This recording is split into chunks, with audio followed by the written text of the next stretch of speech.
Well, I was angry because both Rina and I knew probably a little bit more about what was happening with the whole apartheid movement in South Africa, and I knew that anybody who represented any of the white element in South Africa did not have the best interests of our country at heart.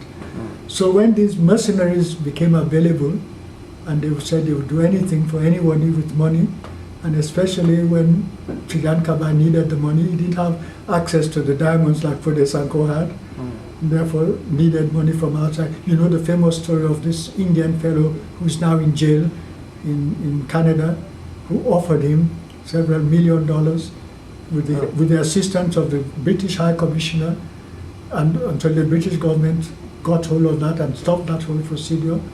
And this is how things were going. These mercenaries came there with the intent of resolving the problem by restoring everything that the rebel movement had been doing to Sierra Leone back to the government. And the president, of course, was pleased. Anybody who would come and help him that way was welcome.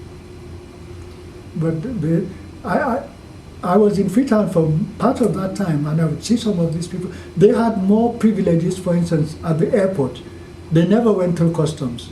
They would land there and go straight from the plane that brought them into Freetown without going through any customs. They had carte blanche, which even government ministers could not do.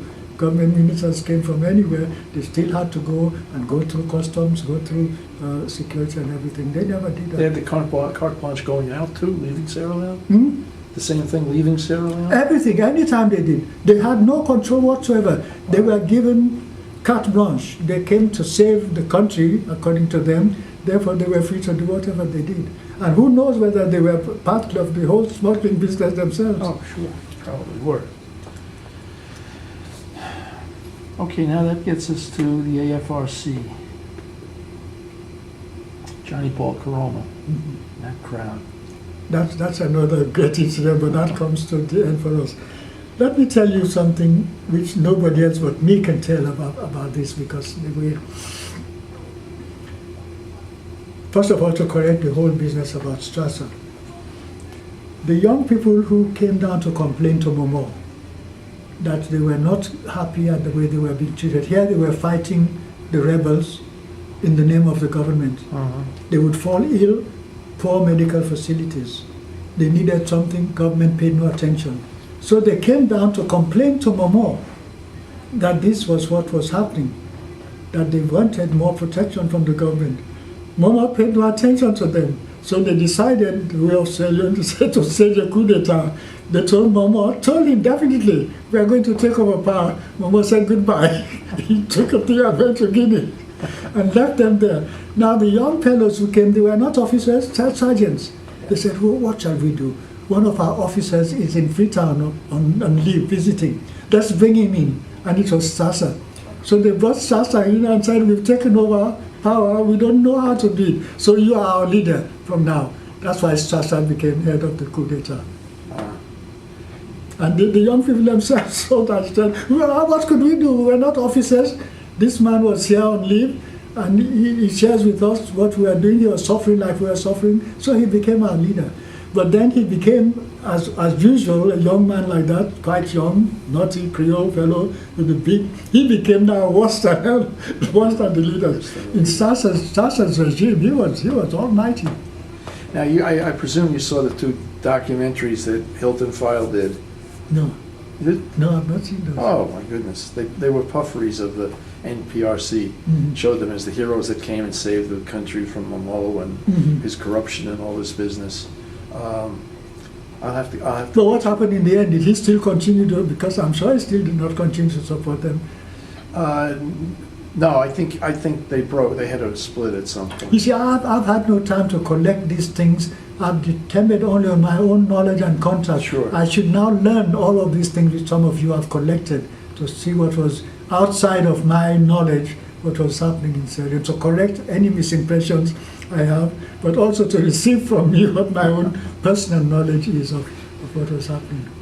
Shall we talk now about the 96 elections?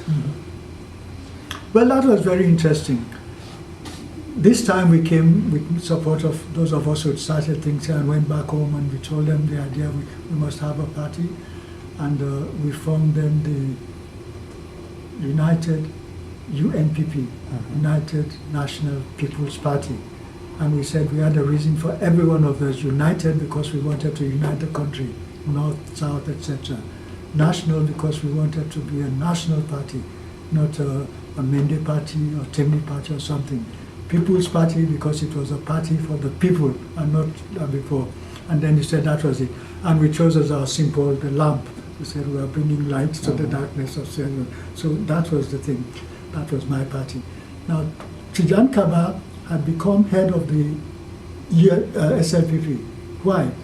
Because when I returned home, before I agreed to form this other party, they came up to me and said, Doctor, we know the beginning of SLPP. We know you and Sir Milton Magai were at the bottom. He has gone. We've seen what his brother has done. Please come back and be head of the party. And you know where we met? In Tijan Kaba's residence. He had retired from the UN. He bought himself a nice house with a swimming pool, etc. And I had no place except my brother's place. So we met in his house. And I told them in the presence, I said, I still love SLPP. It's my party. We started it. But I cannot, in good conscience, go to my people and tell them that the party which treated me this way, I've come back and I'm their head. So I said, please find another leader. It was then that they turned to Kaba. He said, you see, Dr. Karefa-Smart, whom we wanted in your presence, said he does not want it. You've come with the same United Nations experience that he has, with a little more money than he has. Says, so will you please accept? And he accepted the presidency, the head of the SLPP. So because, as I told you of my friend, when he was here in the United Nations, I would come and visit him, we'd go to lunch together, because I had my good position at Harvard. And there was real friendship between us. He was staying in the same apartment as my brother Frank. So when I went back home, and he took over when I refused to take over the SLPP, we were friends, we continued to be friends. So even throughout our campaign, we would campaign together. I told you we went to Freemake College and people were surprised. These two opposing parties, they come together, arm in arm, to talk to us. To them it was a strange development of politics in Sierra Leone. But when the time came now for the elections, as you notice, the first time they claimed that they had a majority and we were the second, and therefore the two leading persons would have a runoff. Right. It was at the runoff that the big cheating came place. You know what Kaba did? He did not do it, but he allowed them to do. In the places, the few places of country where he had an overwhelming victory, we found out, according to Jonah, who was Jonah, member of the Triumvirate, who was then the chief electoral commissioner, according to his own reports, in those places, 120, 130% of people voted than were on the register. Wow. Therefore he won the election. When Jonah called me and told me, I said, Jonah, can you believe that you come from the UN? You and Kaba come from the UN. You think the UN will accept an election in which 120% in one area, 130% in the other voted who were not on the register? He said, well, doctor, you know what, this is an election, the whole world is watching, all the ambassadors are here, I've called them, tonight I'm going to declare the winner of the election. Why don't you just forget all about that? And I'll see that Kaba gives you some important position. He even said something which was not constitutionally right. He said, I'll tell Kaba that he has to make you your vice president. I said, how can that be? The election says how he has chosen his own vice presidential candidate, etc. I am opposing. How can you, because we make peace, become his vice president? He said, that doesn't matter. The ambassadors are all coming tonight. I must make the declaration. So he called the people and made the declaration. Then we had a choice. Do we go to court and take the matter to court, or shall we accept this thing and just be leaders of the opposition? Then unanimously my party said, let's not go to court. If we go to court, what is going to happen is, what is name now? You know their names, all the young people who are the army. You're talking about the BO. BO and the others. What they will say, you see, we gave them a chance to have an election. They are not going to accept it. So I think we will stay another 5 years and see what we do before they can come together. So in order to avoid that, I told both Jonah and Kaba that I will not accept any position from you. Let us go to Parliament and we will last for the next 5 years in the opposition as leaders of the opposition. That's how that came about. But the evidence is clear about how they cheated, so we don't have any reluctance in talking about it. I have one quote here.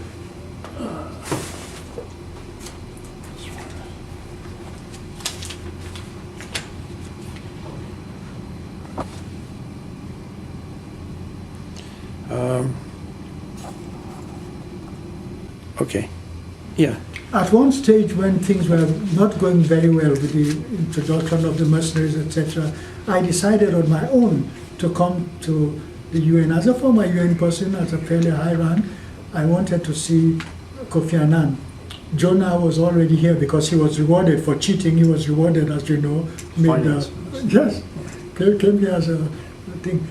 He told Kofi Annan, don't talk to Karefa-Smart, he doesn't have much support at home, So he refused. You know who saved me from that? An Englishman who is still the head of the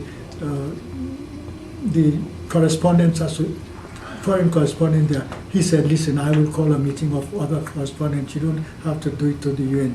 And he gave me an opportunity at the UN, and I told them what I came to say, that the United Nations could help bring a peace to this if they